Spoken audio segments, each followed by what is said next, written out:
Legend tales of a place where the booze flows freely and the stories are always entertaining. If you were bold enough to seek out such a place, head 13 miles down the Tuscan Highway to a tiny blues joint known as the Townsmith Tavern. Once there, enjoy the ride. Ladies and gentlemen, you are listening to a UA production of Beer, Blues, and Bowl. Excuse me, you can't say that. You're gonna lose your family-friendly rating. You're gonna corrupt the kids. BS! A podcast that invites you to grab a cold beverage, pull up a seat, and enjoy time with friends. And here are your hosts, Howard Blues and the Mark Kidder.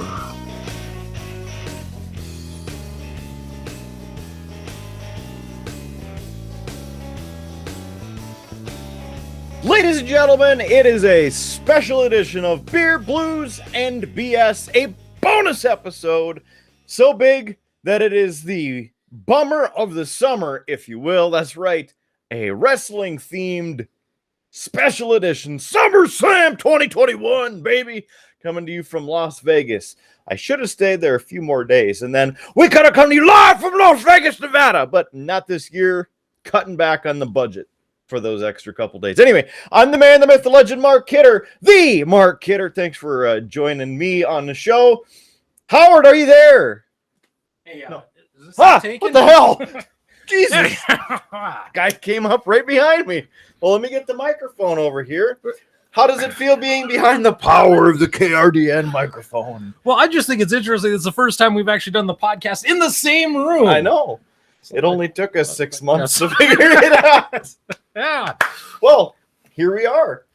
It's time for another Summer Bummer. Yeah. No, not that I'm looking forward to it. What is it? 10 matches? Oh, my God. Maybe. I mean, they may have cut them back by now because that was, 3 days ago.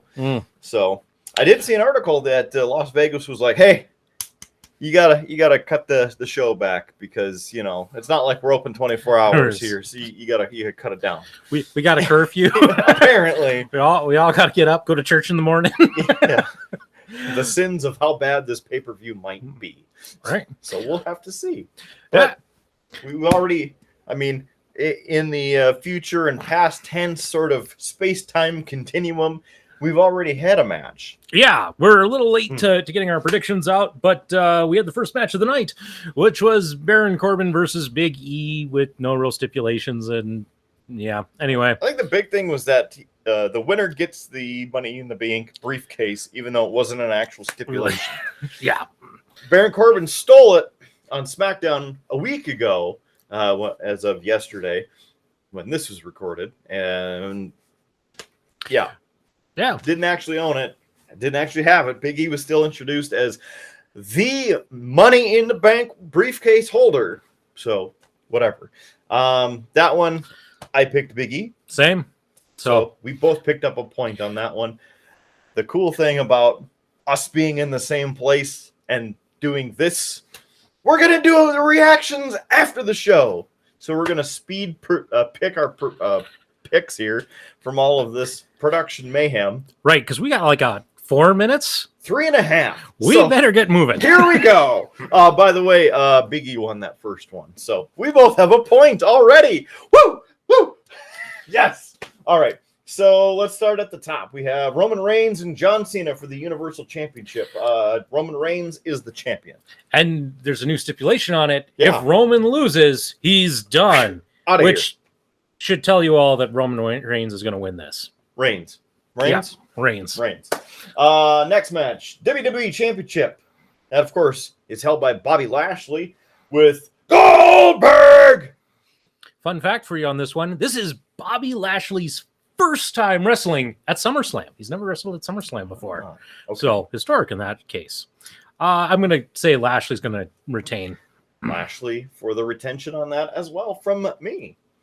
Raw Women's Championship held by Nikki Cross, but it's Nikki ASH. That is almost a superhero. So instead of AASH, it's ASH. Whatever.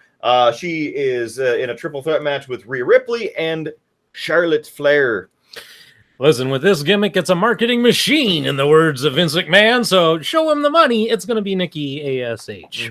Nikki Cross picking up the win on this one. So, like minds think alike, I guess, or great minds. Maybe a little bit of both. Let's go over to the SmackDown, the Blue Brand for the Women's Championship.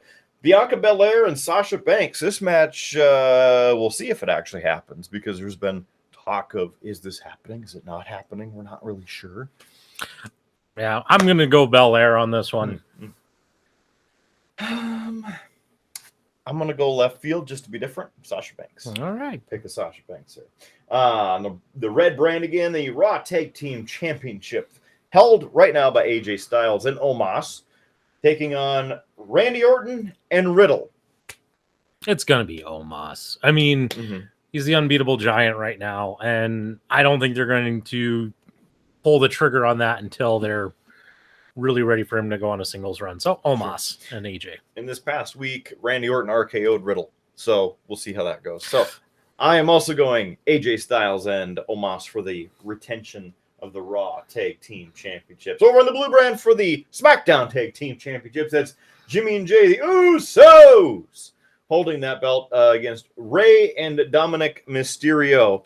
I'm going to go Usos. I think, why put the title on him just for them to lose it a month later? I mean, I'd like to see the Mysterios take it back.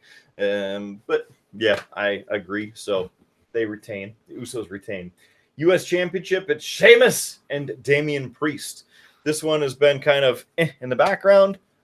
I am going out on a limb, Damian Priest. I was also going to go Damian Priest. I think they've been giving him a big push with all the stuff that he did with Bad Bunny and that at WrestleMania. It's going to be Priest. There we go. Next, Edge, Seth Rollins, 7 years in the making. I'm going with Edge. I'm also going with Edge. He hasn't had a big win since he's come back. You know, it's time. Yep. It is time. Next one, the Scottish psychopath that isn't the Scottish psychopath anymore. Drew McIntyre and Jinder Mahal, the former 3MB members. I'll have to go with McIntyre in this one. I'm also going with McIntyre. I don't think they're going to let Jinder win. And if he were to win, DQ. He's got minions. Shenanigans. Last one, which has been kind of stupid in the storyline sense. Alexa Bliss and Eva Marie. I am going with Bliss on this one. Same. Okay. Well, that's all of our predictions. We'll come back and give you our reactions afterwards, but we got to get going, Kidder. That opening thing is about to start. I know. It's my favorite part. I know. If we miss that, it's going to be down. Get the hell out of here. Someone's got to hit stop on record.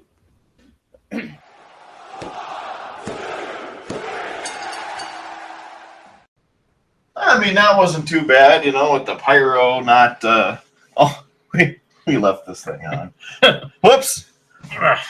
Well, there's a whole lot of time left without us. So, yeah, I don't know what everybody did without us being here, but we had a good time. Yeah, it wasn't terrible. Yeah. Might as well do a what's on tap, like real quick. Because you got a beer, I got a beer. It's a Bud Select. That's what I'm going with. I got the Sinister from Laughing Sun, which we've had both of these on the show before. So correct. Cheers to you. Cheers. Cheers, my brother. Let's get this a little bit closer because it's not like we're doing podcast voice, but just to make sure that everyone can adequately hear our excitement. What, you mean we're not on NPR? Not that I know of. But if they want to pick us up, they can email us. Nah, we swear too much for NPR. That's true. That's true. And I think they're looking for funding just like we are. So you don't want to suck away from their base because everybody will realize how awesome we are compared to them. Anyway, so summer bummer. Not quite the bummer that it could have been. Well, not for us. If you were in the arena... Yes. So we were following along as if we were there in real time and going, oh, that sucks. Oh, that sucks. Now that sucks too on top of everything. So what are we talking about? Well, first of all, apparently, because we were getting, third-party reports from people who were in the arena via Twitter and Facebook and, those sorts of communistic type things, where you can also follow us, by the way. Just give Beer Blues BS a thumbs up if you would follow us. I believe first it was that the card readers went down. Mm-hmm. So what that means is anybody who wants to buy something at the concession stand, like water or beer or a hot dog or some other kind of food item, or I'm also pretty sure that it included like apparel and whatnot, if you wanted to buy anything, because it's all non-cash change currency. So you have to have card or credit or Google Pay or PayPal or something like that you can digitally pay. So the card readers went down, which means nobody can pay for anything. Nobody can take any money. So that happened. Then the Wi-Fi went down altogether. So if you're sitting in there, then you're wondering, can you hear me? Can you hear me? No. Then, apparently, everybody decided, well, this sucks. Let's go to the bathroom. Well, and the toilets got clogged and were apparently overflowing in certain places. And, of course, to top it off, no pyro.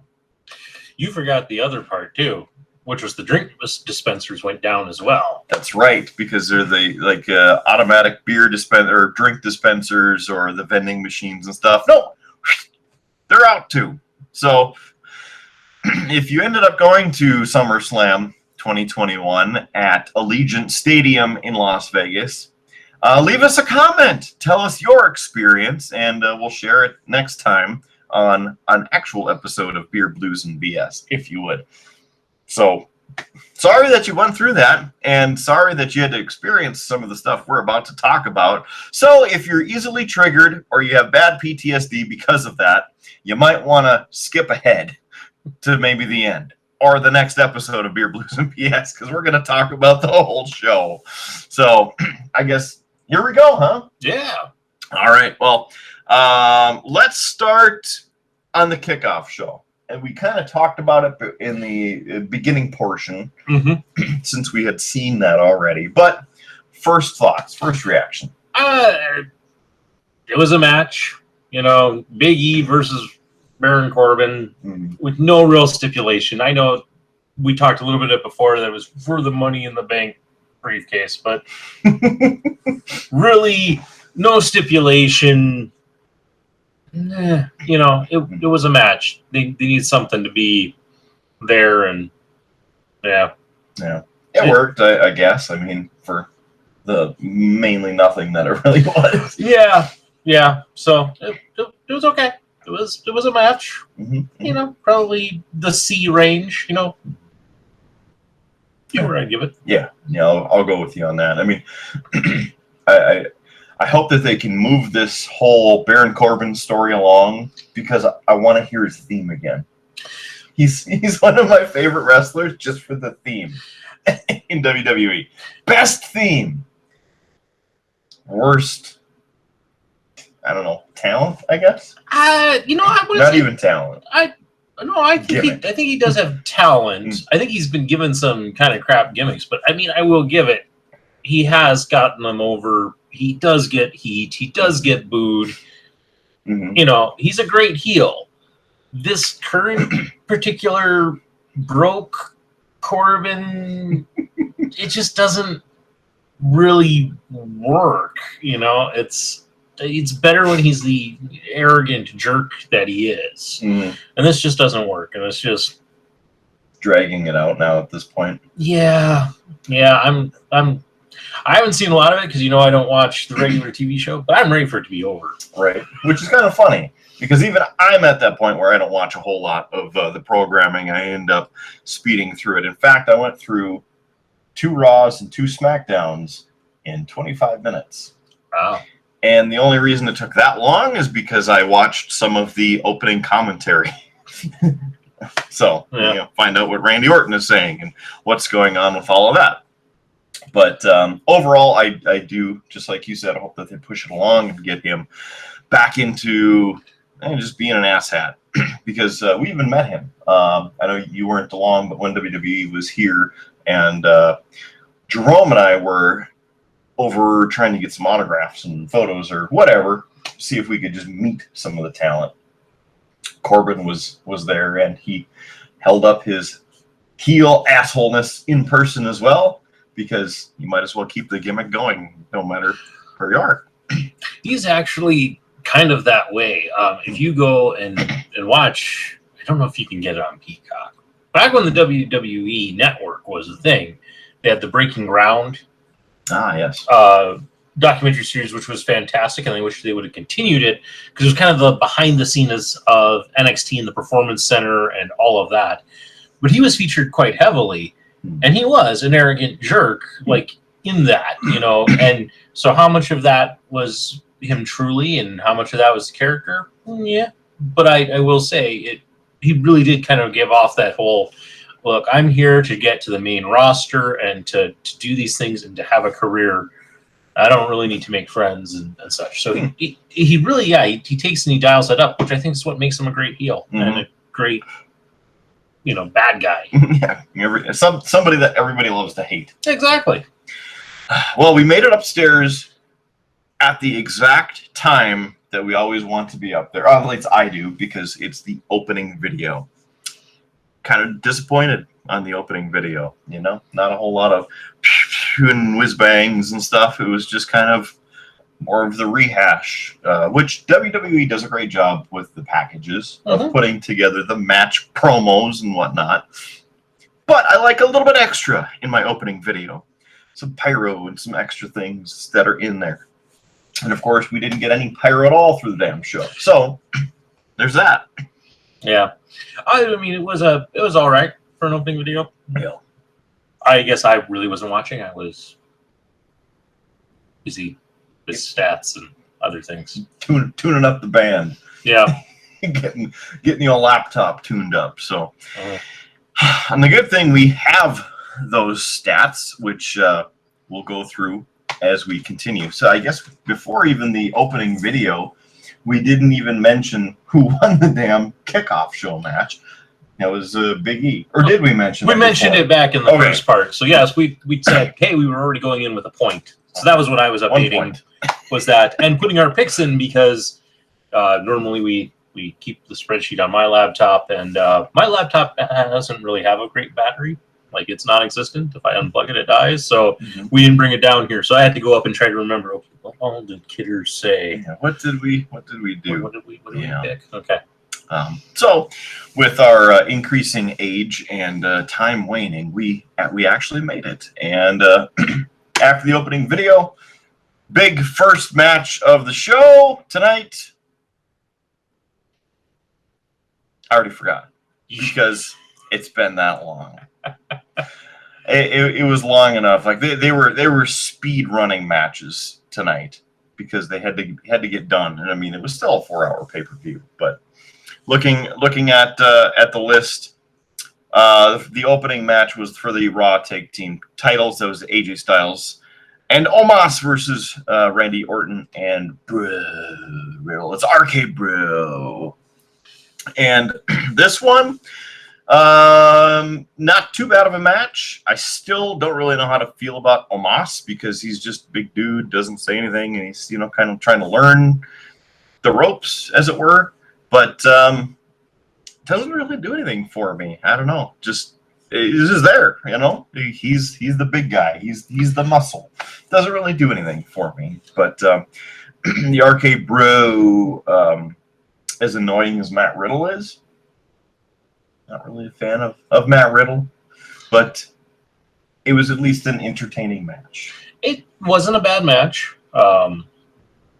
Yeah, and I think now that they've gotten the titles off of AJ and Omos, I think we're getting close to them breaking up, which would be okay. Puts AJ Styles back in the title hunt picture, which is a good thing.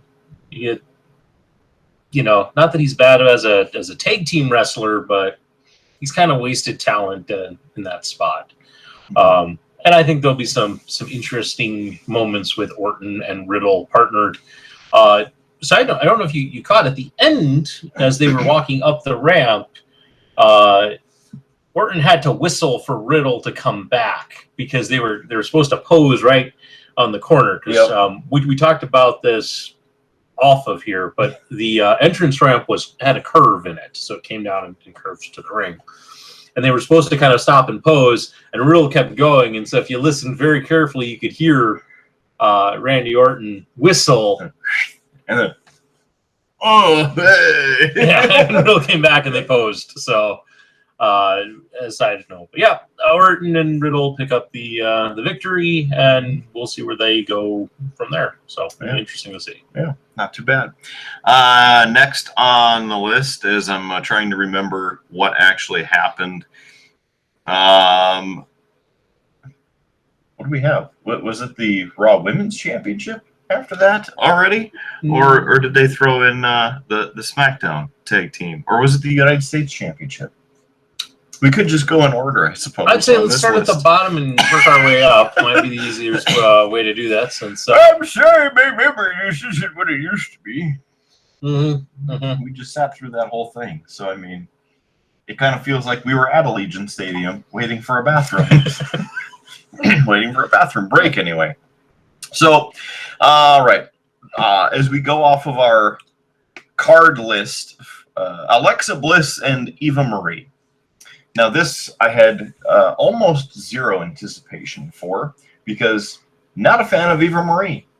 When they were or had announced that she was coming back, I was like, why? Please don't, because she can't wrestle. She's not good on the mic, and I guess the only thing that she's good at is just standing there. You can look at her. I mean, she's just eye candy at this point. Yeah. There's not much that she adds to this. And one thing of note, we talked about this upstairs, and not here, but you informed me that the writing department, WWE Creative, has told Asuka that they have nothing for her right now. So she wasn't on the show. And she left Raw, according to the article that I was reading. She left Raw early because, well, I don't have anything, so I'm just going to go. Yeah. Really? Asuka? Are you kidding me? And yet we have things like this match, which I would have rather seen Bliss versus Asuka. We would at least had some entertainment. Right. This was just sad. Although I will give it credit. This had the best audience sign of the night. Somebody had a sign that said, in like the second row. Yeah, it was in the second row, which was amazing. And the commentators actually caught it, but and mentioned it on the broadcast. But it basically said that Eva Marie is worse than an airport tuna sandwich. Yep. So, ouch! That was a good burn from that. Yeah. So, yeah, I don't think you want to take your luck on that. But I had Alexa Bliss. Yeah. So did I. Bliss.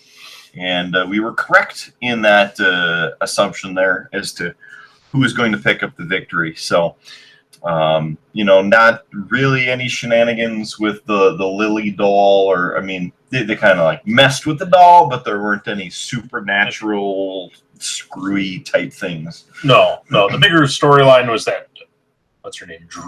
Dewdrop. Yeah.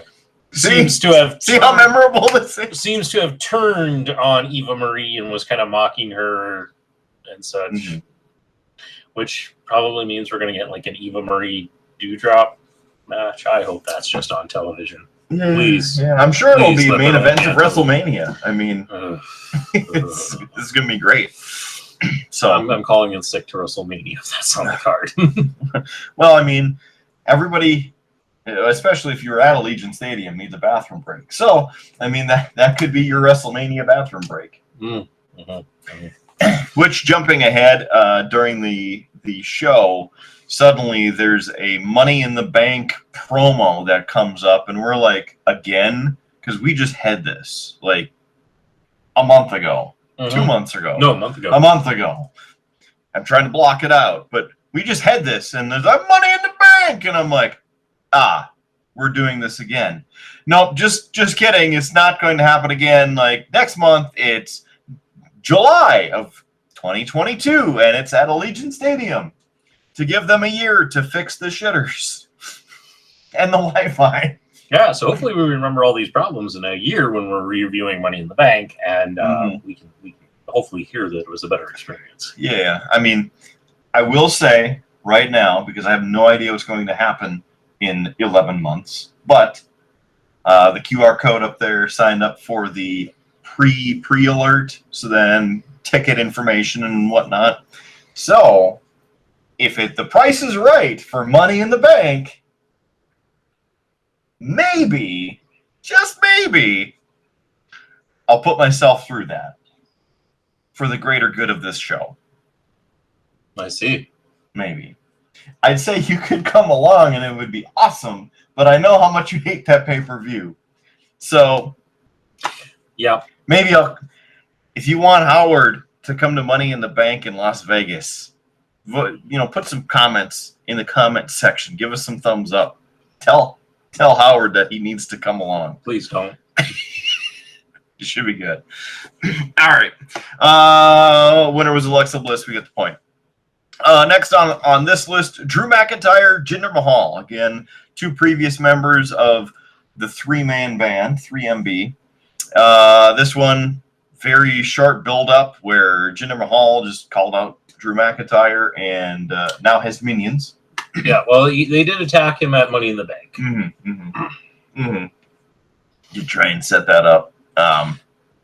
Again, really, just another match. It was, I don't actually remember most of it. I think I tuned that one out and surfed Facebook. The build-up to this had all of the potential, right? You had story, you have history, you have, hundreds of hours of tape of 3MB. Yeah. How hard is it to build this feud? It wouldn't be hard. You have Drew McIntyre who, has come back and is having all this luck and all the success and getting these matches and opportunities, and Jinder got to come back. He had a very short run where he was, title and then faded off into obscurity. I mean, how great is that? You could play off that, some just inner rivalry. I mean, you could have made that. Even going back to Jinder's championship run, where his thing was a very anti-American, playing the race card kind of thing, you could have brought that back. Well, you're having all these opportunities because you're white and I'm from. You could have played into that, a bit. There was so much great story potential there, and it really just kind of came down to, well, these two used to be in 3MB together.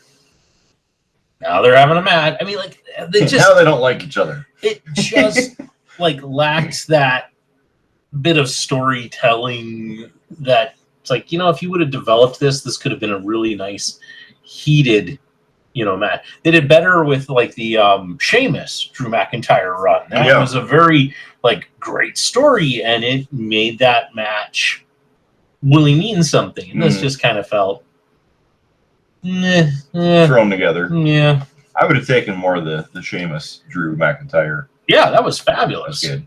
That was a very fabulous story run. This had all the potential. I mean, you could have had it, with times that 3MB didn't work. I mean, that act bombed, and there was potential there. Yeah. So anyway, it was an okay match. Nothing special. Nothing really worth writing about. I think because it lacked that proper storytelling, it bits of it didn't work. You had Jinder we used to be brothers. It's but nothing really has happened so far. I mean, it's just that was a while ago. Yeah, it just didn't really pan out story wise. So yeah, and as both of us predicted, Drew McIntyre picks up the 1-2-3 on that match. Moving up the line, this match I feel was the biggest match I was looking forward to, and that would be Edge and Seth Rollins. since Edge came back, he's had the surgeries and has worked himself back up to performance level, body shape, health, everything. I mean, I've been really pulling for him because I know or how I can imagine how it would feel being at the height of your career. You're the champ, and then all of a sudden, by the way, if you have one more bad bump, you could be completely paralyzed or die. So you should stop. And then have to relinquish that, hang it up, done. 10 years. Like, can't, I can barely comprehend, how that would feel. So I'm sitting here going, win the damn title. Like, get up there, make the name for yourself even more than what you already have. Like, keep pushing. And so I've been really wanting Edge to continue that streak, the push, whatever you want to consider it. So with this one, I like how they pulled in the elements. It's been 7 years.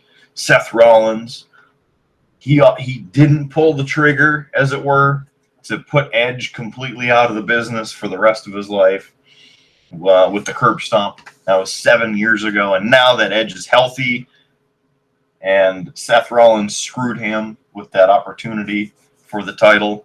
So now, well, they're going at it for the first time. I thought this was a good match.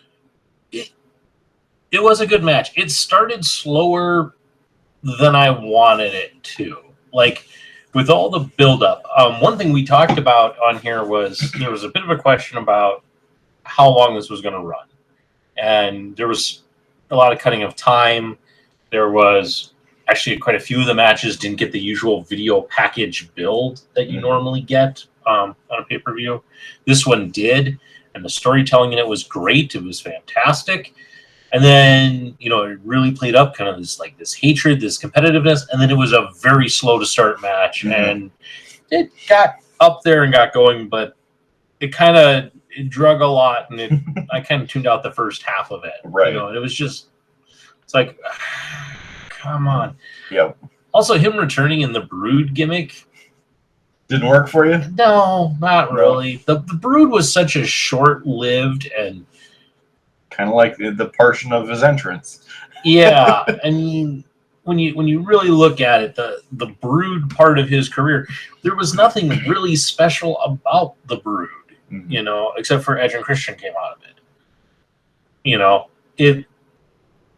It's not like they were like a dominant tag team and held lots of titles, or it's not the same as like when you would see like Cena go back to Thugonomics, or Foley going back to Cactus Jack. There was those sort of like, I'm going back to this, old gimmick, but it was because I was, very good and I got over with that gimmick. It wasn't quite that. And like they tried to play this, he's gone and he's gone to a darker place. Apparently his darker place was just bashing Seth Rollins' face into the mat at the end of the match. I'm like, that's the darkest place. This is a show that used to have The Fiend. This was the darkest place. Yeah. So the Brood gimmick, while kind of a fun nostalgia pop, that was cheesy to me. Sure. Slow match to start with. Got better, but ending at a good intensity level to it, I think. I think so, but I would have rather seen them kind of hit that a little bit sooner. Yep. So good B+ or A-. Yeah, probably a B, strong B for me. Okay. So wonderful. We didn't say, but Edge does pick up the win on that. We both had Edge. Another point. Next on this list is the National Championship with Sheamus as the champion taking on Damian Priest. We say that because of a very noob slip, if you will, from a post-match interview. Can't fault her because obviously she's not, a wrestling aficionado, even as much as, a casual viewer would be. But yeah, the national championship. I mean, she's not wrong, but or maybe it's just been the national champion, the championship the whole time. Maybe that's what it is. But United States Championship on the line in this match. Pretty good back and forth. I felt that they had a decent balance in it.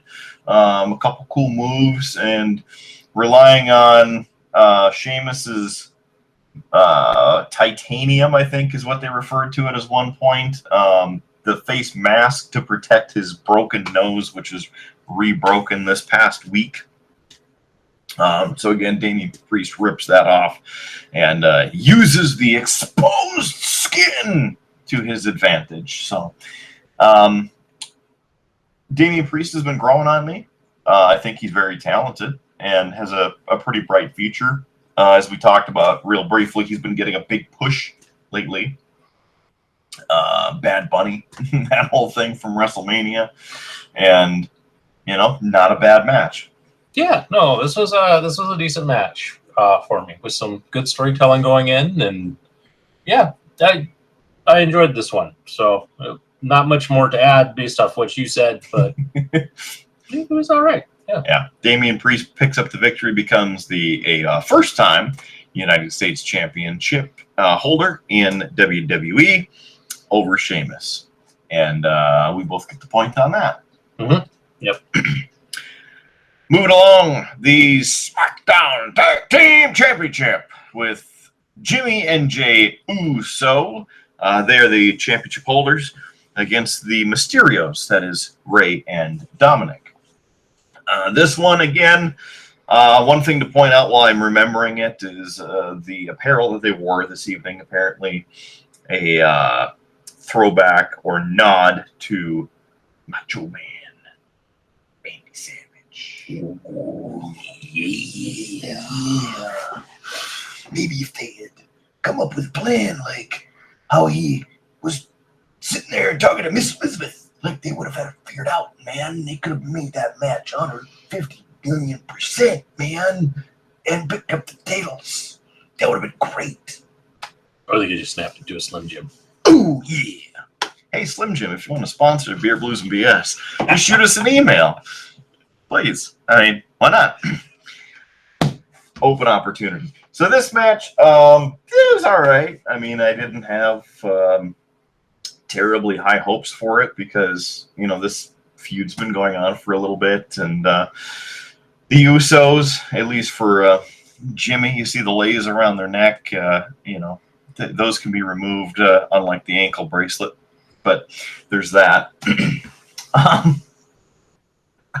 I had to. It wasn't a terrible match. It could have been a lot worse. There was some, neat pops and spots that occurred, but ultimately, the Usos retained. Yeah. Yep. It was an okay match. I kind of wanted to see a bit more of the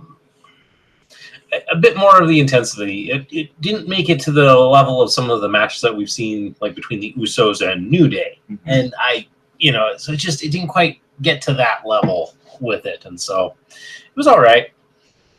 And maybe we've been watching wrestling for too long, but both of us kind of had the, here Dominic's going to do the splash. Oh, okay. Now it's time for Rey to do the slide. Now it's like, it's getting a little predictable. Yeah. Not that we don't like seeing those moves or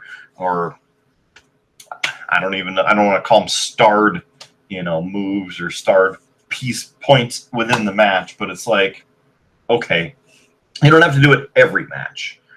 Spread it out. Do it every once in a while. Everybody doesn't have to do the same damn move where, there's 5 people outside the ring and there's one person in the ring. What are they going to do?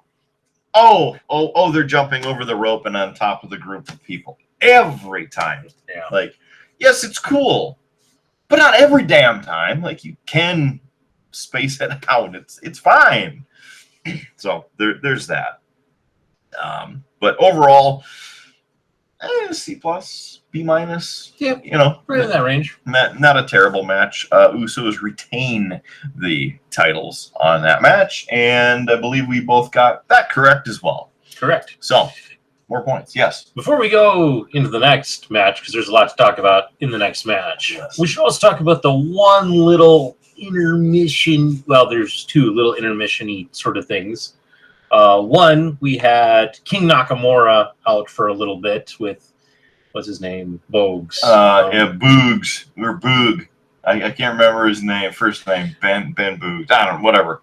That guy with the guitar and the mustache. Future Howard. Right up there. Right up there You with the name. got some space. Thanks. Anyway, yeah, that was basically Boogs out playing guitar, not playing Nakamura's theme. Nakamura came out. Pat McAfee danced on the announcer's desk. So there was that. The other one, it was this hinted thing of that The Miz and Morrison with this, they brought in this big water truck, and they were supposedly going to bring, something water related, and it was going to soak the audience. Mhm. And they finally came out to the ring right towards the end and did this whole shtick about working with engineers, and we're going to introduce the Dipstick 2000, which ended up just being a water gun that had been stolen by Xavier Woods doing his best Razor Ramon impression. Ew. This was the kind of cheesiest and stupidest thing I've ever seen. I mean, It was pretty bad. I said to Kidder as we were going, we look at the de-evolution of this. We went from Austin with the beer truck to Angle with the milk truck to Xavier Woods with basically a water jug on his back and a super soaker. It was pretty bad. Yeah. It was, it was meant to be like really exciting for the kids. The kids are, oh, he's spraying it with water. Oh, that's so funny, Dad. Look at them spray the man with the water. Oh, it's so funny. I mean, it was some of the most overselling of this like water. You would have thought that it was like a high pressured cannon. I mean, this Like was, getting blasted with a beer hose. yeah, but The water hose from the beer truck. But yeah, if you've seen that classic WWE clip, imagine those same kind of slipping on the beer reactions, but to like a little single stream of water. So I just wanted to mention those because those were both kind of in there and both kind of just me. Yeah. So yeah. And on top of that, for the kids who are watching now, probably have zero clue who Razor Ramon is. yes. So, oh, he's got his hair slicked back and he's got a toothpick in his mouth. Xavier Woods is hilarious. I mean, he is, but for this, He did chicken out on the toothpick throw. Yeah, I saw he just... He picked it out and then he put it back in on the other side, where Razor Ramon would classically chuck the toothpick.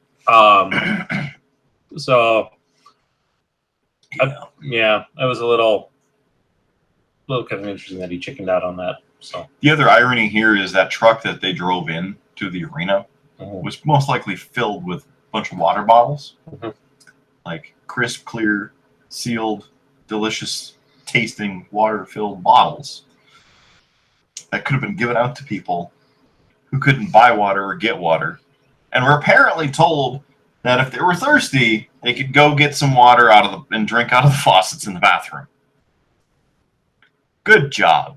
I mean, that might be one thing that you want to check before you have an event with 50,000 plus people. yeah, Just a thought. All right. The next thing on the list, SmackDown Women's Championship. First, this was billed and signed on SmackDown as the SmackDown Women's Champion Bianca Belair versus Sasha Banks. Basically, WrestleMania, the second part. the rematch. Now, something happened in the past week where the question was being thrown around are either of them going to be medically cleared to compete tonight? Well, turns out Bianca Belair comes out first, and I'm like, okay, this is interesting because Champ is coming out first.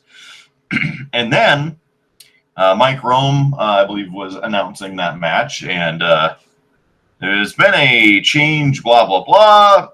Sasha Banks is not medically cleared to compete. And so there will be a change in the lineup. And then Carmella's music plays.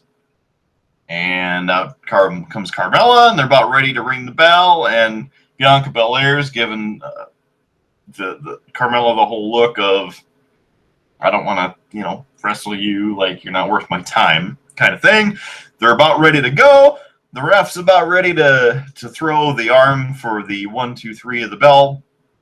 And then, whoa, the man comes back around. That's right.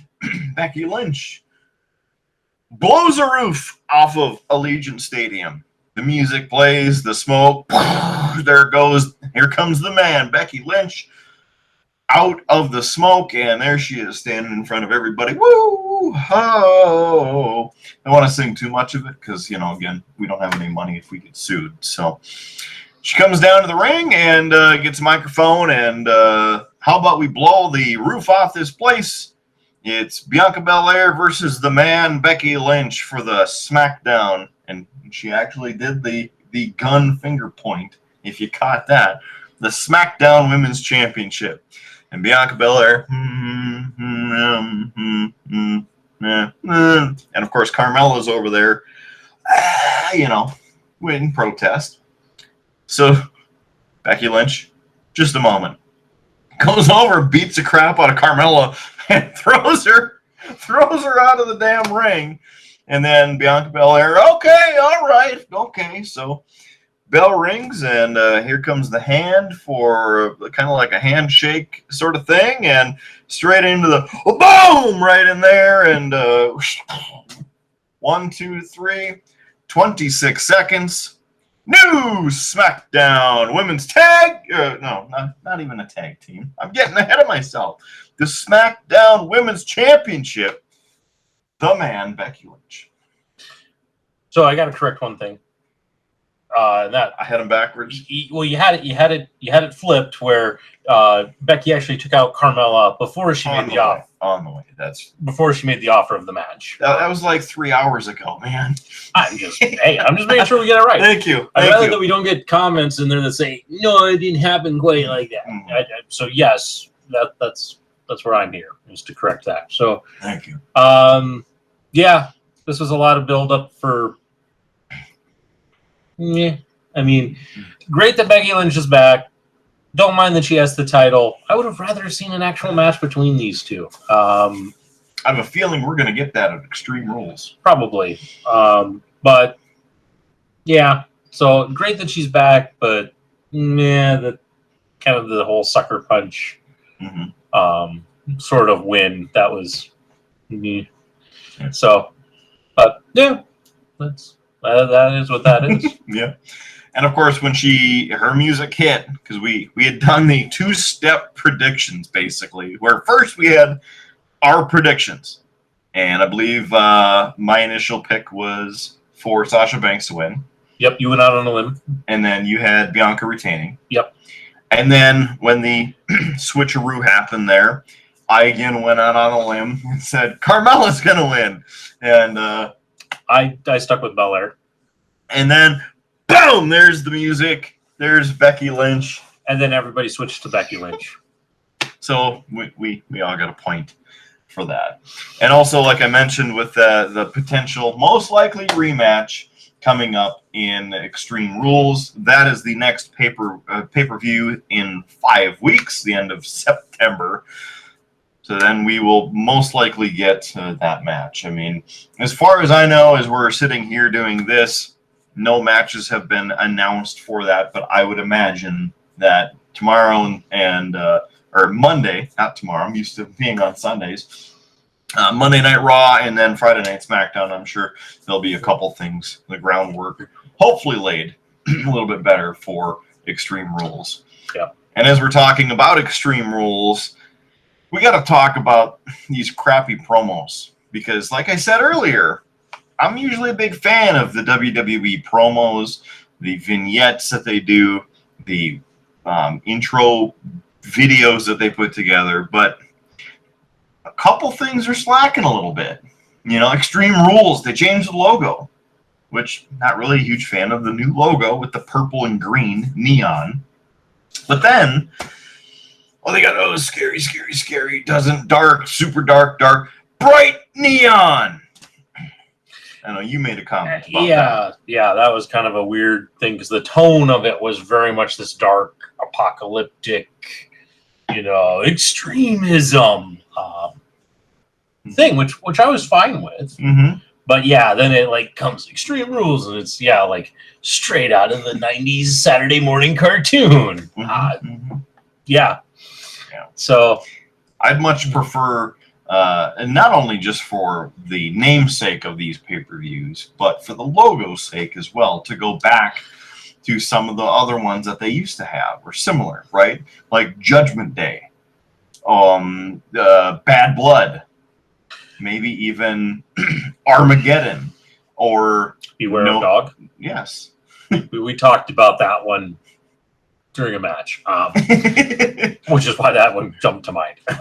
Yeah. And I especially with Extreme Rules, I hate that whenever they bring up Extreme Rules, it gives them an excuse to use the catchphrase always.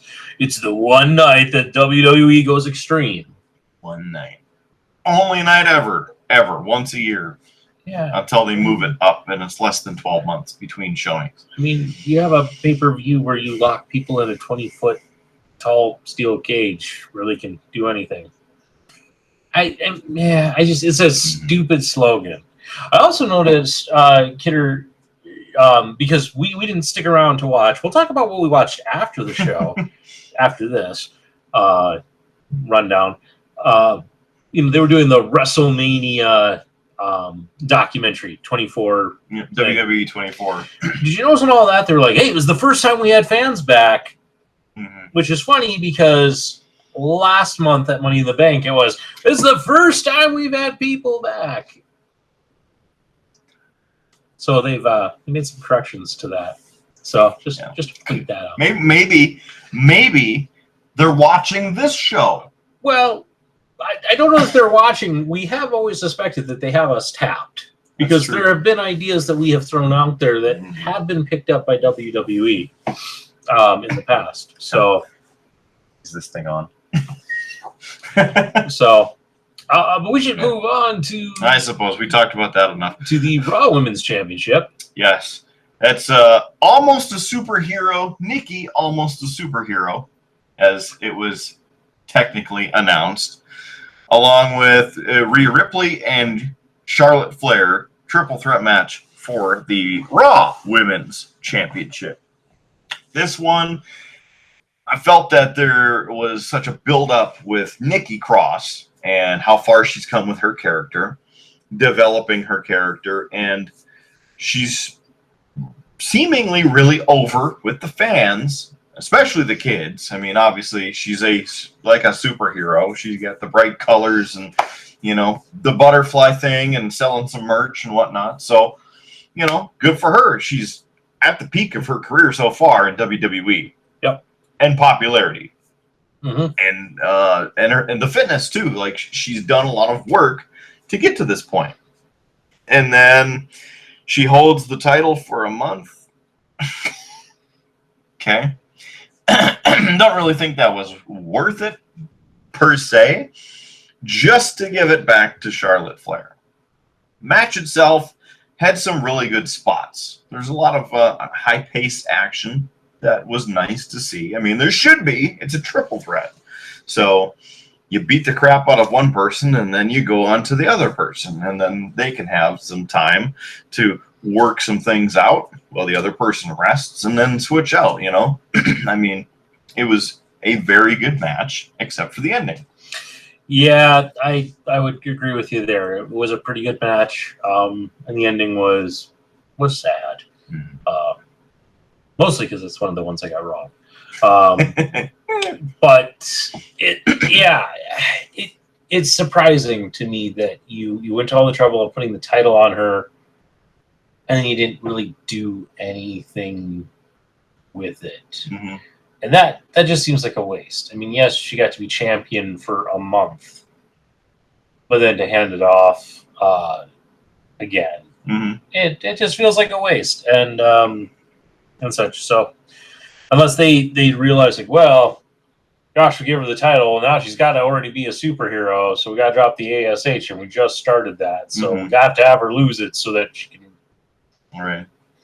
Doesn't really make sense where they're creatively going in that sense. Yeah, it's that when things get hot, they tend to slap a title on it before it's really ready to, and I think that they pulled the trigger a little too fast on Nikki on this case, and so therefore we're seeing kind of this reversal of it. It's kind of like when they put the title on the Fiend, and it's like didn't need to. You didn't need to. That character was gold without a title. Like he didn't need it. He could have just shown up and messed with people, and that would have been fine. That would have drawn money. You know, and as soon as they put the title on it, that like bombed it. So yeah, it's kind of one of those things. I think they raced to put the title on her and such. And do you think? Oh, go ahead. I was going to say, and also there's some like ridiculous statistic out there, and I can't remember it exactly off the top of my head. But when it comes to the women's Money in the Bank, like briefcase, it has always been held for like a super short amount of time. I don't think it's ever gone longer than a month, but I think it's even less than that. I'm going to say a month because I can't think of the exact statistic of it, but it's. I seem to remember Carmella having it for longer than a month, but you know, at one of the points a couple years ago. Yeah, I can't remember. Yeah, it was something I saw and I was like, really, and I've never had a chance to look at it. But yeah, it tends to be very quick turnover on that. Because Alexa Bliss used it the same night that she got it. Right. Cashed that in the same night. Asuka got the title the next night on Monday Night Raw because Becky Lynch was leaving, and then Nikki did almost the same thing. So it's the last like 3 at least have been within 48 hours. And I thought that was stupid too, because of course Asuka was basically given the title, so it wasn't necessarily cashing the title in because there wasn't a match. But I understand that as the champion, now you can't have another match. I mean, or you could have made an interesting storyline, and I'm going to cash this in on you. And I think it was Charlotte at the time, whoever had the other one, SmackDown title. Yeah. I can't remember at this point, but that would have been an interesting way to take a little bit of a left turn instead of how they've been doing it now, where, well, like Otis, he had the briefcase last year, and he's like, I'm excited, I'm gonna, cash it in, and then, the Miz beat him, and so then he gets the briefcase now, and then that. Yeah, I think that's because that they thought that Otis was going to be a bigger draw than Otis. Not that Otis wasn't a draw, but Otis was a draw as part of a very cheesy tag team. And once you broke that tag team up, there wasn't enough there. But they gave him the briefcase because I think they thought they were going to make this big thing out of him. Yeah. Because that's what the briefcase is. Like, that's one of the stepping stones to, like, oh, you are going to be next. Like, Big E currently has the briefcase. Big E, he's going to probably hold a title at some point here in the future. That's just it. And I think, we'll see that happen when they're ready for it to happen. It's hard to say now because of who they have. It'll probably be for Lashley's title, the WWE one, because with some of the other revelations of tonight, I just don't see them introducing Big E into that picture. There are clearly plans for the other one.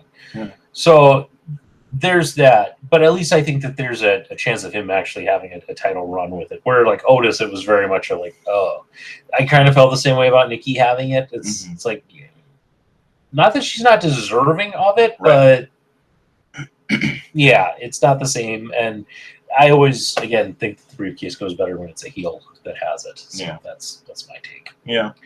So and then with Charlotte, she now has 12 WWE titles, because apparently now they don't include the NXT titles that she's held, which she would be at 16 or something.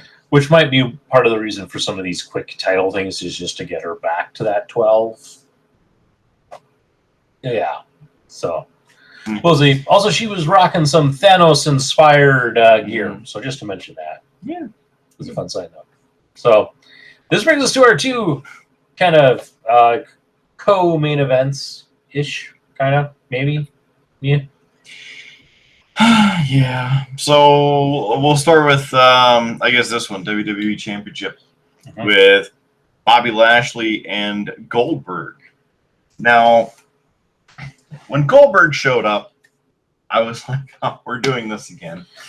And then I was like, I'm okay with that because we can get the title off of Lashley and then get it to somebody else.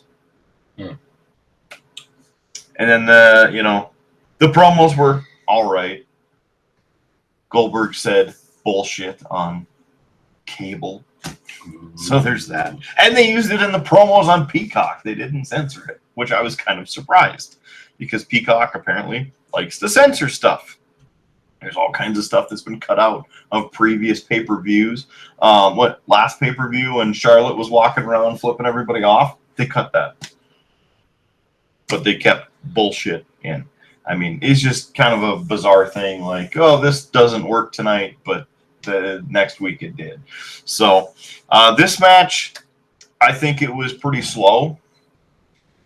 Again, I think we were both hoping that it would be done in a minute or two and we'd get it over with because as we're recording this, it is almost 1 a.m. because the pay-per-view didn't get done until 11 and it's past his bedtime. It is. Pretty much.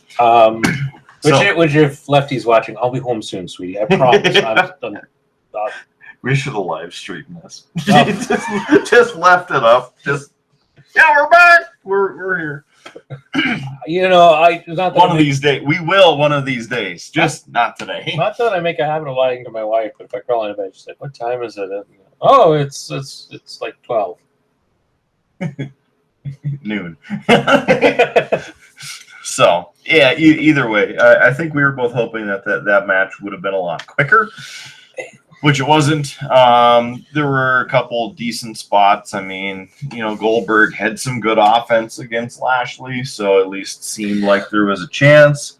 But all in all, Lashley picks up the victory and retains. Yeah. So a couple things. Goldberg's entrance was affected clearly by the lack of pyro. Mm-hmm. That was stupid.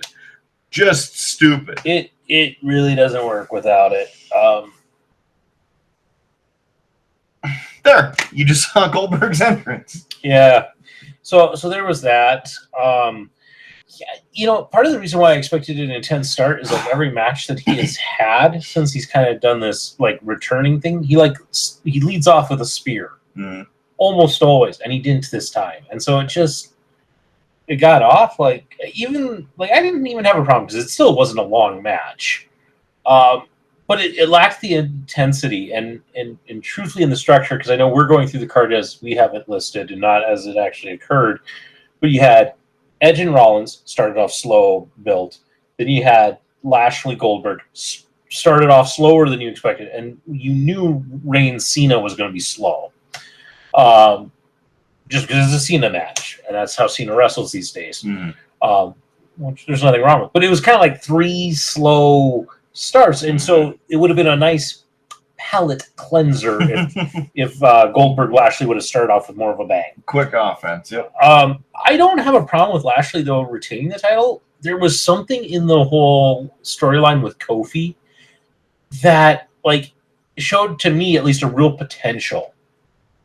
I really enjoyed that build and this idea. I think I said the only thing that I really didn't like was I would have liked to have seen them have announced Goldberg before. Mm-hmm. But I think that could have just played into the storyline a little bit better, or at least with the Kofi angle of that whole you think you're going to take on Goldberg, you're not ready for Goldberg, that.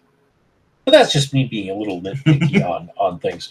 But I liked that build, and I liked this idea of Lashley being this guy who is not just I'm champion, so I'm the greatest, but concerned about actually retaining, which is not something you see in the WWE champions all that often, unless it's like, oh my gosh, you pinned me once. I'm a little concerned I might not be able to beat you. Yeah.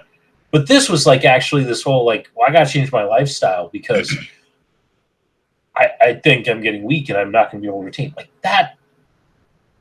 There was something behind it. There was more depth in that story than we've seen from WWE in a couple of years. Yeah. I mean, it just, there was that. And so I guess I'm hoping that by keeping the title on Lashley, we'll get a little bit more of that storytelling, a little bit more play on that. And that's my hope. I don't think it's going to happen, but I'm kind of okay seeing a bit more of Lashley in this case, especially if he's going to play a kind of smart heel champion in that sense. It's different. It's different. Right. It's different enough that I'm intrigued. I want more. See a little bit more, yeah. So they kind of won me over. I kind of want to see more of this, so I'm glad that he retained. It will be interesting to see where they go now with this, because we said Lashley retained. Lashley attacked Goldberg afterwards with a chair. And his knee. Yeah. And Goldberg's son raced in and jumped Lashley from behind, and Lashley ended up putting him in the hurt locker and basically choking him out. But then they realized, oh gosh, it's a 15-year-old kid, and so it was kind of playing up this, well, MVP got on the mic, well, listen, he was attacked from behind. It could have been anybody. He just reacted. And so there will be a rematch, more than likely, story-wise, which will be okay, but could be interesting to see some of these legal angle. We might get WWE court. So yeah, I'm going to call it now. Lashley gets arrested at some point. Yeah. I would like to see the return of, I know it's not going to happen, but the Hurt Business. You know, I know that that ship has sailed a while ago, but it still would have been nice to have the four of them. I mean, it's giving MVP and Bobby Lashley an opportunity to shine beyond with the other two, you know, Shelton Benjamin and the other guy. Yeah, it's factions, and factions are, it's something that you and I talk about that we'd always like to see more of, because I think that there is something to be said about the storytelling of it when you have these factions, and so you always know who's going to run out and have your back. You know, and it's not that you're necessarily like Evolution, we're always coming out together and we're always doing that. You know, factions is much more of this loose group, but I think that Vince doesn't like it, especially because of the whole NWO basically bringing down WCW, because everybody wanted in that faction instead of creating alternative factions to take on the NWO. Right, which I know you're going to get into watching a little bit more AEW. We'll talk a little bit about that here in a bit. Well, one of the things you'll notice is they have factions, and it's one of those things of it doesn't become like crazy, but you have guys are like, hey, we're all buddies, so we're a faction. You know, you see some of that, and it's okay. You know, it works storytelling wise, and it builds stories, and you have betrayals, and you have all sorts of things. You have just one of the storylines that you'll pick up on is Jericho has a faction. It's called the Inner Circle, right? And he brought in a wrestler called MJF who had betrayed the elite faction that he was already in when he went after Cody Rhodes. So he gets part of the Inner Circle. He eventually betrays Jericho and forms his own faction, which I forget, it's like the Pinnacle. But it has teams like FTR on there and some others. But you have these rival factions, and they had a big match against each other. And you know, you're seeing that, and it's propelling stories and building character development and things like that. So it's something you'll see in there. But I think it works, and it's something that WWE though shies away from. Unfortunately, because of that, they got rid of the Hurt Locker. which is sad. But they don't know how to do factions, and they just Vince hates them, so we're never going to get them, which is sad because I really think it would help with some of the storytelling to have these elements. Yep. Instead of everybody being a lone gunman, you know, or even tag teams. I mean, you know, they're tag teams, and then they're just a tag team until they get pissed at each other, and then they're solo wrestlers again, or they randomly get paired together as a tag team, RK Bro, and then like just yeah. I mean, it's one of those things where I think that it works and it builds and it helps have a storyline. You know, back when you had groups like the Wyatt family, if Bray Wyatt gets attacked, you know Luke and Rowan are going to show up. You know, it just made sense, at least why certain things happened. Who had your back? The number of times that we watch, like, hey, you're the face and you're getting beaten down, and nobody from the back comes out to bail you out. Right. You know, it's like, man, this guy's got no friends back there. no friends. You know, it's so it's one of those things. It's one of those things that I've always said I'd love to see more of. I wish that they would show more of and build, but they're never going to do it. Yeah. So unless the company gets sold and then somebody else takes over. Yeah, but I don't know that that's happening. So before we go on to the last match, do you think Vince secretly owns AEW? No. Or owns the majority stakeholder shares in? No, it's owned by the Khan family that also own the Jacksonville Jaguars. Khan! Yeah, Tony Khan is the main stakeholder in it. He is allowed and given producer roles to the main members of the Elite. So Kenny Omega, Cody Rhodes, the Young Bucks. I don't think Hangman Page has a producer role, but he's one of the founding members. So he's done that. And I will say that they have done some really interesting things with that. I mean, Kenny Omega is the current champion, but they didn't put a title on any of the members of the Elite for a long time. They put it on other people. Darby Allin, Jericho held it for... Jericho was the first champion, and he held it for a long time. Darby Allin has held it. John Moxley has held it. I think he's held it the longest, if I remember correctly, in his intro in Rampage. They mentioned that longest reigning AEW champion. Something. So, yeah, I'll be interested to see as you watch more AEW what you think of it. Because I followed some of the storylines for a while. And I think that there's some amazing talent on there. And I think that they just do things differently. And I agree, it's not going to be as polished as WWE. These guys are still, I mean, this is year 2 really for them. So there's some polish things that they you know, it'll take them a while to learn and figure out. But I will say they do a lot of things right. You know, they change things up. They keep stories going. They do this whole record system every year. Which is one just kind of interesting, but it solves so many times the question of, you know, when it's like, who's the number one contender? Well, so-and-so's on a winning streak, and we can see by his record, he's actually got one of the better records. So he's, you know, like, it makes sense. Right. You know, it does. It's like, oh, okay.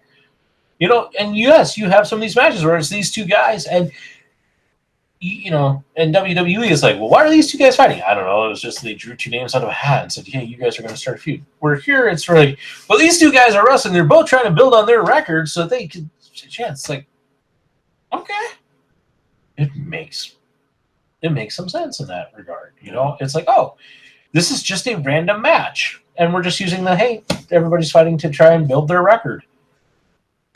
It gives like everybody some motivation. You know, at least at a basic level. So I like so many things, and the fact that they've picked up different talent, and they're okay with that. And right now they got a lot of interesting partnerships. So you're actually seeing AEW guys on Impact or wrestling with New Japan. which is great. So there's some really cool things that they're doing, and I give them credit for that.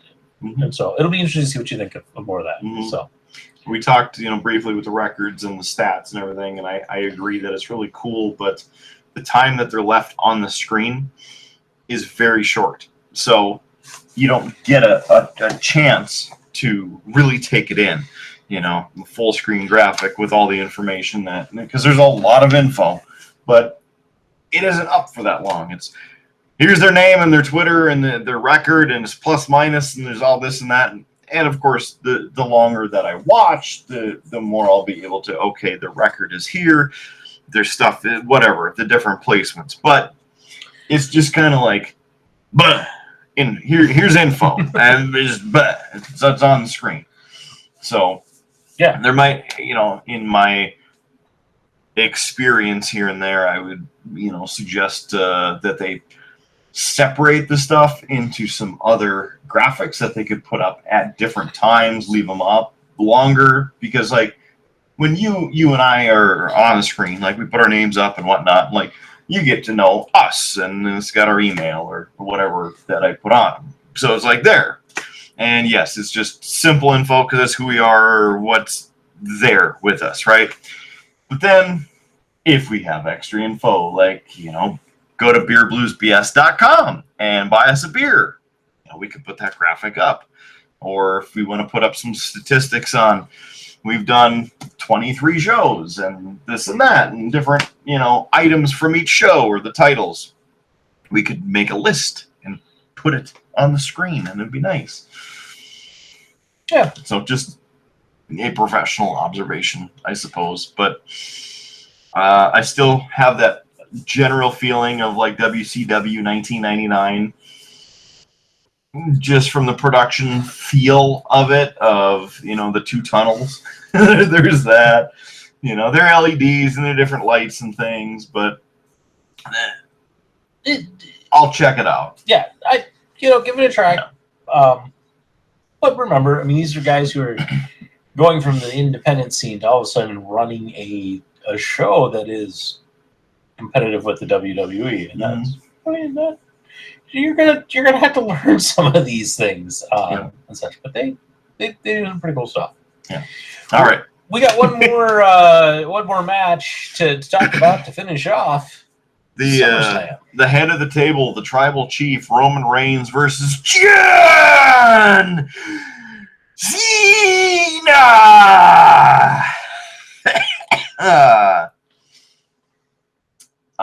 Props to the graphic design department for creating the John Cena Super Mario Brothers 3 logo. So that was pretty good. That was so good. I am like tempted to buy a John Cena shirt. I liked that. I liked it a lot. Well, but it had that like nostalgic kind of feel. I liked a little bit of the parody of it. I mean, it was 16 up for. Yeah, I mean, I don't care so much about all the titles on the back, but I just liked that overall look and image, and it was just kind of like, oh, that's cool. That's clever. That's different.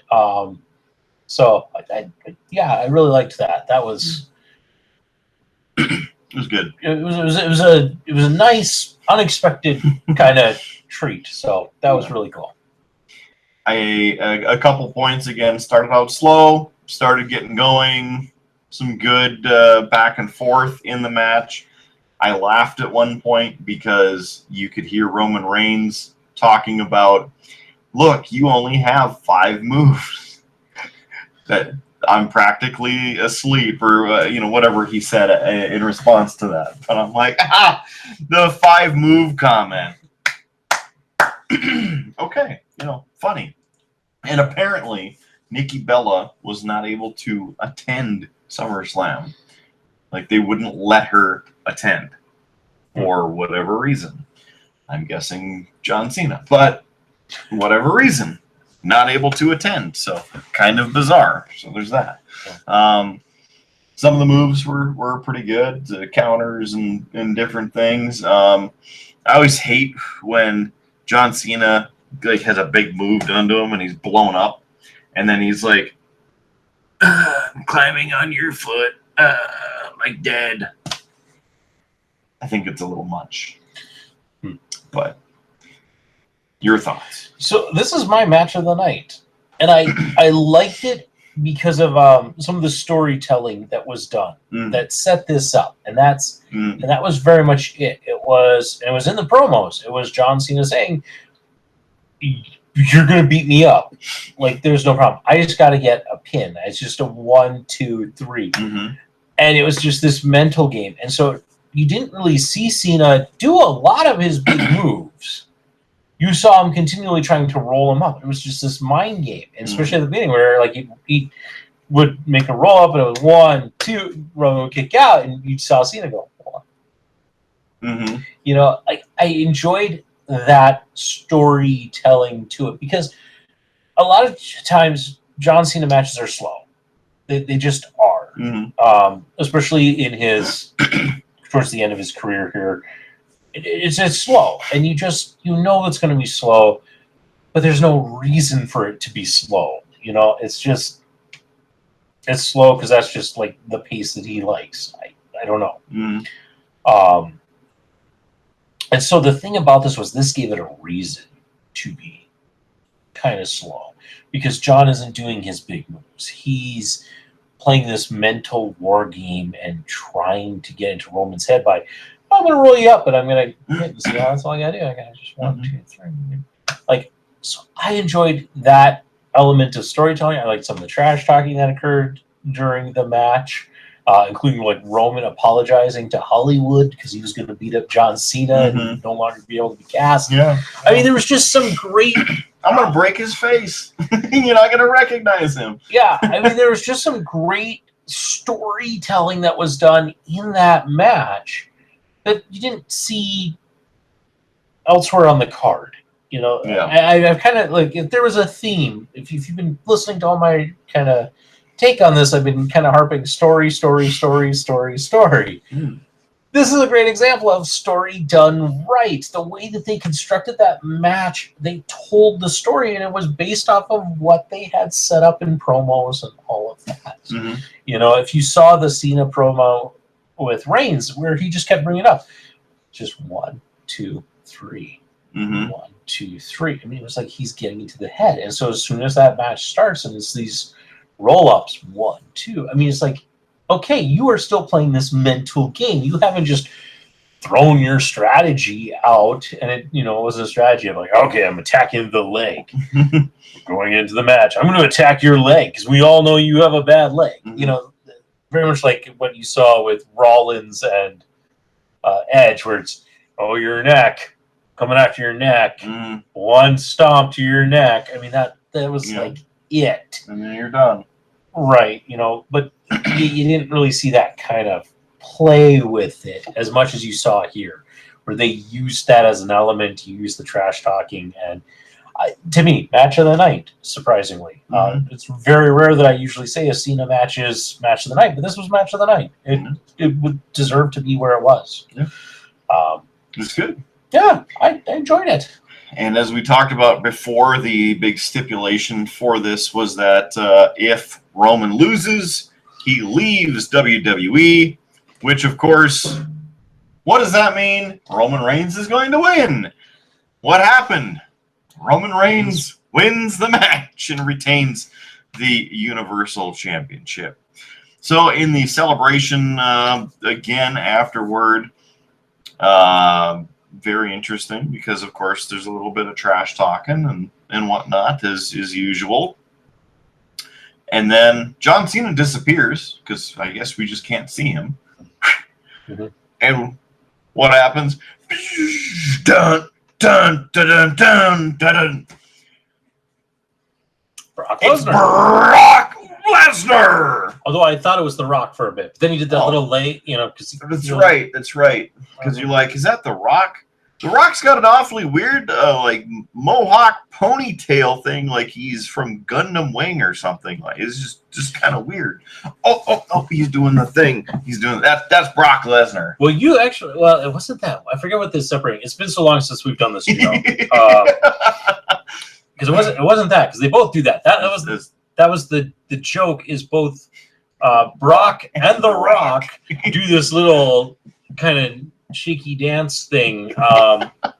And so we have joked about it ever since we've made that note that, wait, I thought that was The Rock, but is it Brock? I don't know. And I forget. I think it had something to do with, Brock had pyro. Yes. Was what it was. Which, again, because there was no pyro tonight, it could have been The Rock. We don't know. It might have been The Rock. Like, he's been inside shooting movies a lot lately. You know, COVID and stuff. So he's been inside. So he doesn't have his tan.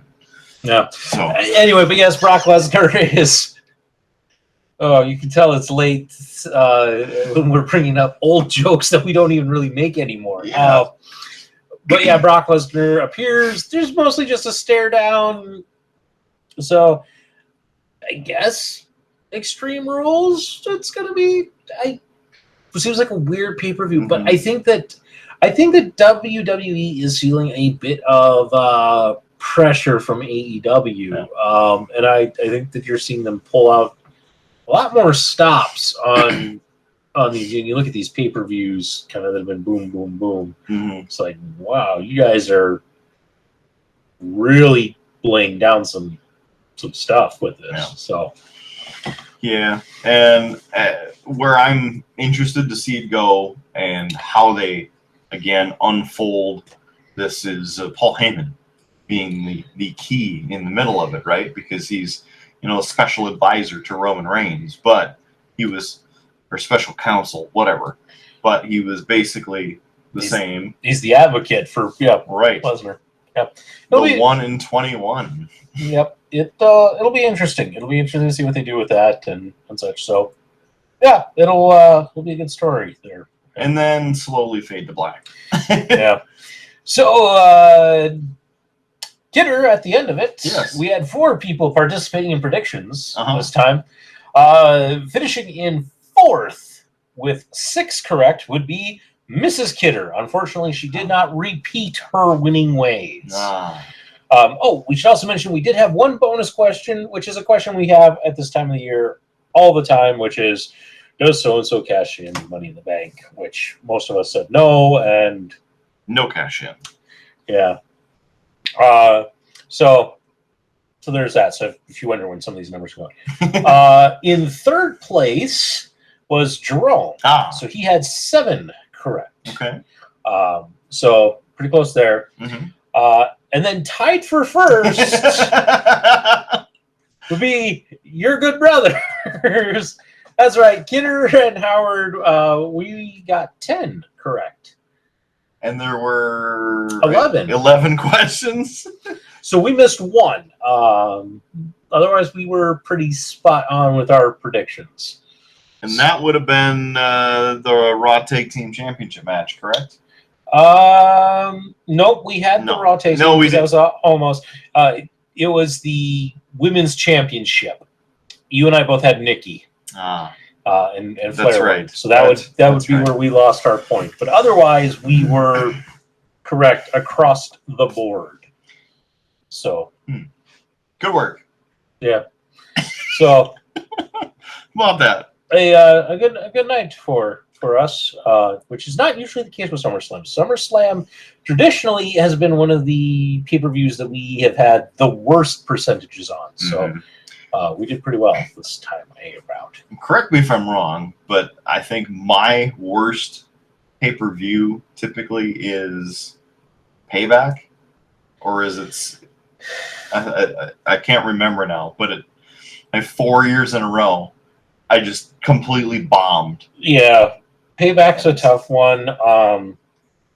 But yeah, this one is usually one of the ones that we do tend to do the worst on. I think last year I only got a couple of them right, and so it's just one of those things where, I mean, on the one hand, like, getting them wrong is kind of nice because, like, I wasn't expecting that, or just, something out of the ordinary, I guess. But on the other hand, sometimes you're like, this is how it should go.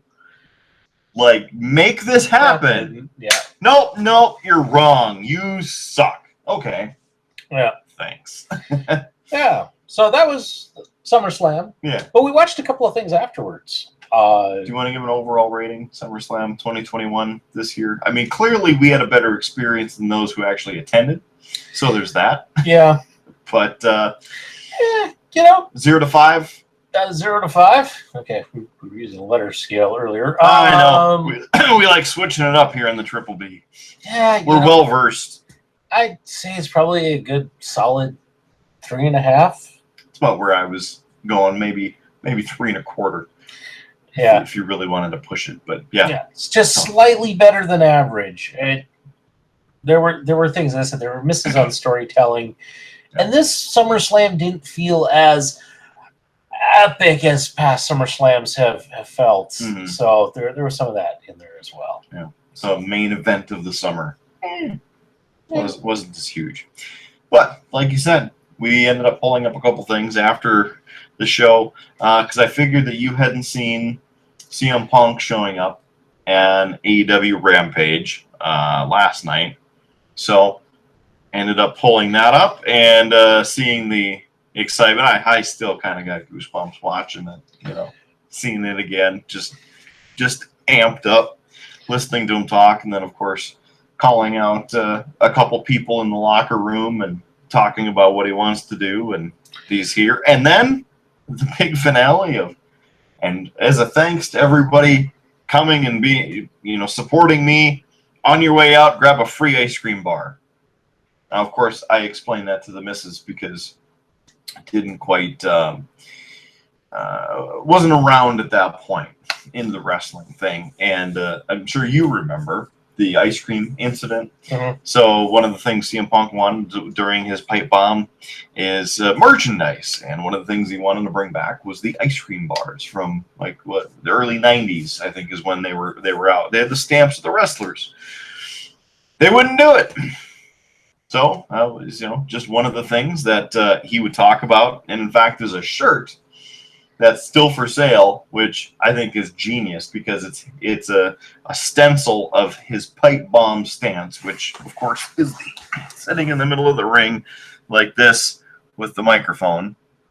So it's like a stencil of that on the ice cream bar, the shirt. So genius. So everybody there had the option to get a free ice cream bar on their way out, and it had on the packaging the CM Punk logo and thanks for coming, CM Punk, courtesy of CM Punk, whatever. Locally made ice cream bar as well from a place in the Chicago area there. Yeah. So would have been great to have a CM Punk ice cream bar finally. The ironic thing about the whole ice cream bar thing is a year or two ago, probably 3 years ago now that I think about it, between 2 and 3 years ago, WWE actually came out with ice cream bars. Finally, just because they weren't that good. Yeah. But so we got to watch that, and then kind of fast forwarded through the episode. I had watched most of it last night when we finished recording our normal episode, and got to see a little bit of it. Put off by Jon Moxley's entrance music. I can't do it, man. I just can't. It just doesn't fit. I know that's probably what he's going for, but I don't like it. I don't like it. Yeah, he's got a very different character kind of going. Mhm. Give it some time. Yeah. Give it some time. What'll be really great, I think, for you is when you get to see Jericho on there, because he uses Judas from Fozzy. Yep. But they've gotten to the point now where they don't even really play the music; the audience just sings him in. Yeah. Interesting. Yeah, it's very kind of cool, and it's one of those things where it's very cool, and it's one of those where it's like, man, WWE, why didn't you do this? When Judas was a thing, why didn't you make that his entrance? And yeah, so it's very cool. There's a very cool fan base for that. So I had watched a little bit of the CM Punk return, so I'd seen bits of it. I hadn't watched the whole thing. Okay. So it was kind of Well, thanks for indulging me in sitting through the whole thing. No, that's all right. Because then I made you sit through something. Yes. I'll put a link to this in the show notes so that others can see it. But one of the wrestlers on AEW is an individual by the name of Orange Cassidy. who portrays a slacker, and he's a comedic wrestler, although he's very talented. Like, it's not that he can't do the same things; he's just really piped into this character of a slacker, and so. It's phenomenal to watch him, because if you've ever watched any wrestling, you know all of the gimmicks of give it high fives and come into the ring with energy and get up on the ring post and you strike a pose, and he manages to mock that in all the best ways, in just things from this high fives, which is just him kind of putting his arm out there, just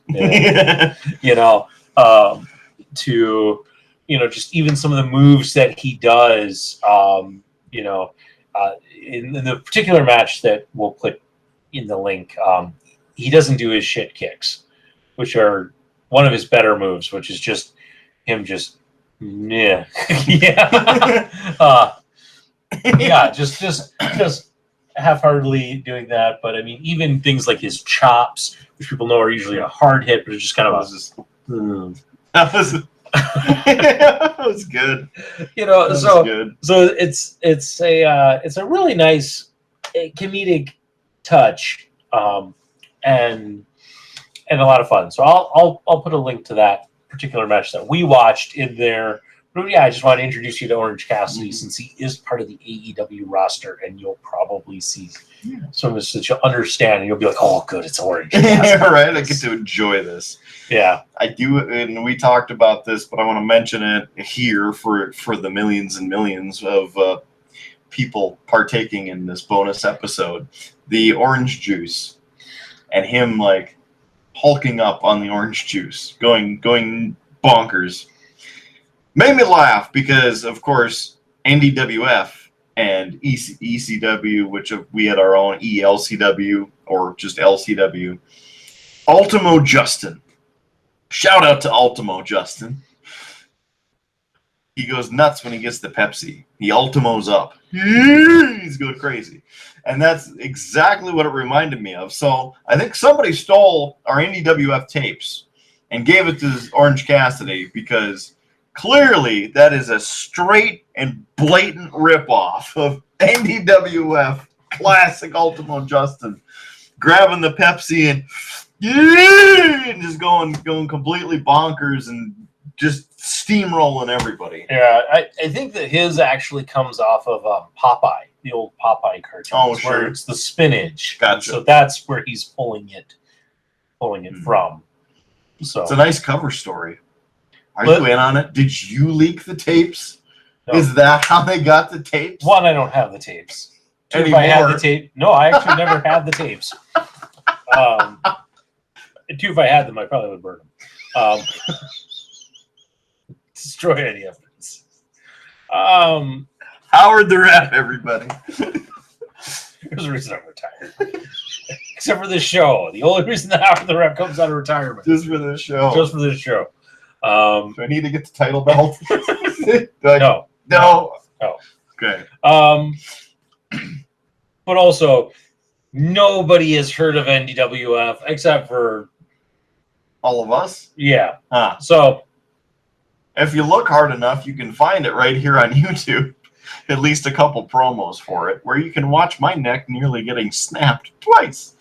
Yeah. I'm glad I'm not a paraplegic. I'm glad too, I guess. Both instances before we even met. Exactly. So that's, just why I'm a little bit off and why we get along so well. Mm-hmm. Because now you see that, it makes it sound like I wouldn't get along well with you if you were a paraplegic. So now you make me look like we just wouldn't have been in computer programming together. Then we wouldn't have had that rapport building. Well, we met before computer programming. I know, so. I suppose. Mm-hmm. Someday we'll maybe tell that story. So, but not right now, because this is only a bonus episode. You don't get the good stuff on the bonus episode. Well, I was going to say, Kidder, it's almost 1 a.m. Yeah. 1:30 a.m. I should go home, man. It is time. Damn it. Yeah. We've been talking for a long time. Is that about something that you normally? We've been talking for quite a while. No, usually I say, well, Kidder, we've been talking for quite a while. It's probably time we wrap this up with some cheap plugs. But this is a bonus episode, so we don't do cheap plugs on bonus episodes. Is that too cheap of us? Just something like that, yeah. Okay. Well, here's a not so cheap plug. Visit us at beerbluesbs.com. Buy us a beer or 3 because clearly we're, empty. And on top of that, well, you can find all of our socials and links and everything, emails, all of that good stuff. beerbluesbs.com. Hit us up, buy us a beer, please, and thank you. Howie Blues, any final thoughts? No, well, yeah, no, I can't give you that one yet. Anyway, yeah. What is this, part 3 of the riddle? I thought about it. Matt Riddle. But that would be really kind of weird because this is going to come out before parts 1 or 2, so Awesome. That'd be weird. For those who don't know, watch future episodes of Beer Blues BS. There's a whole riddle thing going on. It's kind of fun. beerbluesbs.com, audio version, video version. Hit us up on YouTube, beerbluesbs.com. Got all of it there. So, I suppose, say goodbye, Howard. Goodbye, Howard. Have a wonderful night. I'm the man, the myth, the legend, the Mark Kidder, and he is the one and only Howard Blues. Thanks for joining us on this bonus Summer Bummer edition of Beer, Blues, and BS. There's some free beer tomorrow, and of course, we'll catch you on down the dusty Tuscan Highway again for another episode of Beer, Blues, and BS. It'll be clobbering time.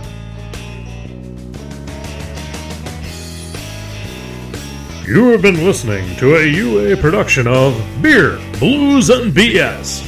If you enjoyed the show, help others find out about it by rating the show or leaving a review at your podcast listening service of choice. Thanks for listening, and may your glass never be empty.